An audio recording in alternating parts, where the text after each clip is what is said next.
Welcome to another episode of the College and Scholarship Help Podcast. My name is Kalila Hall. I am the Chief Planning Officer of the Planner LLC, which provides college and scholarship help to high school students.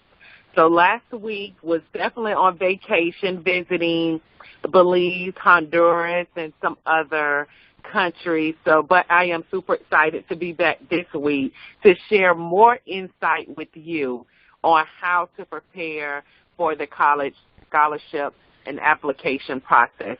So this week, we will dive into the cost of college. So how many of you know that the cost of a public university versus a private university and out-of-state colleges all differ? So yes, the cost of a public university may be in most cases cheaper than attending a private college or university or a public or private out-of-state college. So we will use, for example, the University of Central Florida, which is a public university, has around, and these numbers fluctuate, around 60,000 students. The tuition could be $7,000 or more. The housing could be $5,000 or more. And this applies to any of the schools. The housing may differ, and it will vary depending on the type of housing. So if you choose to stay on campus in a dorm, off campus in an apartment, or some other type of housing, the price will differ. At University of Miami, they will have maybe a smaller number of students, say 15,000 or so. The tuition is upwards of $40,000, and it all depends on what type of degree you're going for as well. And then their housing could be $7,000 or more. The University of Georgia is a public university. It has somewhere around 35,000 students. Of course, these numbers fluctuate depending on how many have enrolled and how many students have graduated or decided to return. And for out-of-state tuition, it could be around $30,000. And then the housing could be $5,000 or so. One thing I do want to make sure that you're aware of is that if you choose to go to an out-of-state college, some of them may have a program where you can get in-state tuition if you're on a border city or state to them. So, for example, here in Florida, we have several colleges that are in Georgia that offer in-state tuition to Florida high school graduating seniors.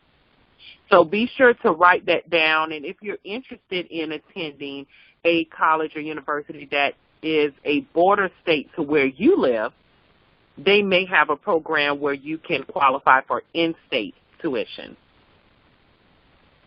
And if you've attended any of the webinars or workshops that I have, we go through the Prospective College Checklist, which indicates on there where you can notate if the number of students they have, are you required to stay on campus your first year, how much financial aid that they give to their students.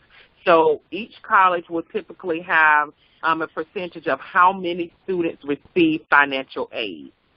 And this is huge for some families because they base, and that is a major factor of where your child or their child will attend college, is based on, of course, how much they can afford and how much tuition is and how much financial aid they'll receive. So reach out to the college. If you can't find that information on their website, feel free to reach out to the financial aid office and ask how much or what are the percentage of students that receive some type of financial aid. And some schools are 100% need met. So if there is a gap in the college cost versus how much, say, grants or scholarships you have, they have different programs where you can have your need met. So make sure to write that down. And if you don't have the Prospective College Checklist, feel free to email me. I'll be happy to send it over to you. My email address is info, I-N-F-O, at college&, A-N-D, scholarshiphelp.com. Info at collegeandscholarshiphelp.com. And I'll be happy to send that prospective college checklist over to you.